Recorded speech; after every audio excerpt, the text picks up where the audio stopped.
छत्रपती संभाजीनगर शहरामध्ये विधानसभा निवडणूक पार पडलेली आहे। आज निकाल लागतोय। काही वेळानंतर मतमोजणीला सुरुवात होऊन जाईल। सध्या गंगापूर विधानसभा मतदारसंघातून भाजपच्या वतीने प्रशांत बंब यांनी निवडणूक लढवलेली आहे। ते स्वतः मतमोजणी केंद्राच्या दिशेने निघालेले आहेत। स्वतः बंब साहेब आपल्या बरोबर आहेत। साहेब काय सांगाल, काय वाटतंय? खरं म्हणजे आता मी सर्वात अगोदर काय करतो, लखमापूरला एक भिल्ल समाजाचं कुटुंब आहे, त्याची मिसेस सकाळी वारली मतदानाच्या दिवशी, आणि त्यांनी सगळे अंत्यविधी वगैरे सगळे करून आणि अचानक मला फोन आला की असं झालं आणि तरी पण मी तुमच्या मतदानाकरता येतो आहे। मी सगळ्यात अगोदर त्यांच्या घरी जातो आहे, त्यांची भेट देतो आहे, त्यांची सांत्वना करतो आहे, कारण की मी नंतर ताबडतोब बाहेरगावी चालले गेलो होतो। सांत्वना करतो आणि मग नंतर काउंटिंगला जाईल गंगापूरला। काय परिस्थिती आहे, काय वाटतंय? नाही, मी जसं अगोदरपासून विचार केला होता तसंच होईल। माझी अगोदरची लीड नक्कीच म्हणजे रेकॉर्ड तुटेल, त्यापेक्षा पण जास्त लीड मला मिळणार आहे आणि लोकशाही मार्गाने जे काही जनता देईल निर्णय त्याला ॲक्सेप्ट करेल।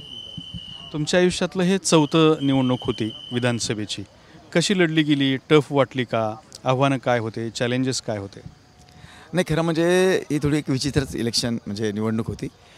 माझ्या मतदारसंघाच्या आणि राज्याच्या विरोधामध्ये एक षडयंत्र रचलं गेलं होतं की जी चांगली कामं करू शकतात करतात, खास करून मराठवाड्यामध्ये जर चांगलं करणारा कोणी असेल आत्तापर्यंत त्याला दाबून आणि त्याच्या परेशान करून ठेवण्यात आलेलं आहे, त्याला टिकू नाही दिलेलं।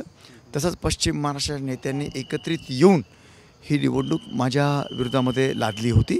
त्याचं कारण असं आहे, विधान परिषदेचे 17 वर्षापासून असलेले आमदार श्री सतीजी चव्हाण साहेब आणि मी 15 वर्षापासून आमदार होतो। मी डे 1 पासून चॅलेंज केलं की तुम्ही तुमच्या 17 वर्षाचं काम दाखवा, मी माझ्या 15 वर्षाचं दाखवतो। दोन्ही टेबलवर बसू, मध्ये पत्रकार जनता बसेल, मी प्रचार तुमचा करेल। जर माझ्यापेक्षा तुमचं 25% जरी काम असलं तरी पत्रकारांनी जनता ठरवेल किंवा ताबडतोब लक्षात येईल तर मी निवडणूक सोडून देईल। पण ते तसं काही त्यांना करायचं नव्हतंच, कारण की कामच नव्हते।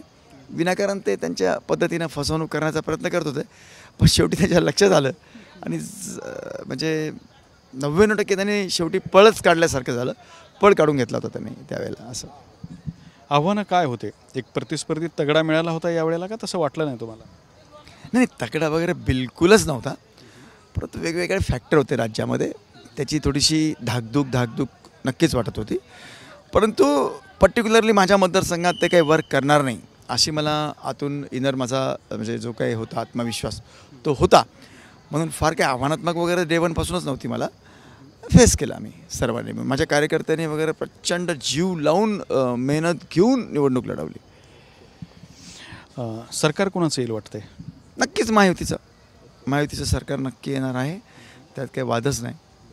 महायुतीचं सरकार येणार आहे, तुम्ही पण विजयी होणार आहात, तुम्ही चौथ्यांदा विजयी व्हाल, मग मंत्रिपदाची अपेक्षा असेलच? नाही बघा, मी तसं मी जेव्हा अपक्ष लढलो तेव्हापासूनच तसं असतं, परंतु मला आमदार किंवा मंत्री यामध्ये काही फार फरक असं काही जाणवत नाही। मी इतकी कामं आणतो प्रचंड, म्हणजे माननीय मंत्री महोदय जितकी कामं करतात त्यापेक्षाही खरोखर जास्तीत जास्त कामं आणतो। जबाबदारी दिले तर सांभाळेल, नाही दिले तर मला काही नाराजी नाही पक्षाबाबतीमध्ये किंवा माझ्या नेतृत्वाबाबतीमध्ये। विजयाचा पूर्ण आत्मविश्वास आहे? 100%। थँक्यू। तर हे होते प्रशांत बंब, मतमोजणीच्या दिशेने निघालेले आहेत। निकाल काय लागतो हे पाहणं महत्त्वाचं आहे, मात्र तत्पूर्वी प्रशांत बंब यांनी विजयाचा विश्वास व्यक्त केला आहे। कॅमेरामन हर्षल निकमसोबत दत्ता कानवटे, TV9 मराठी, छत्रपती संभाजीनगर।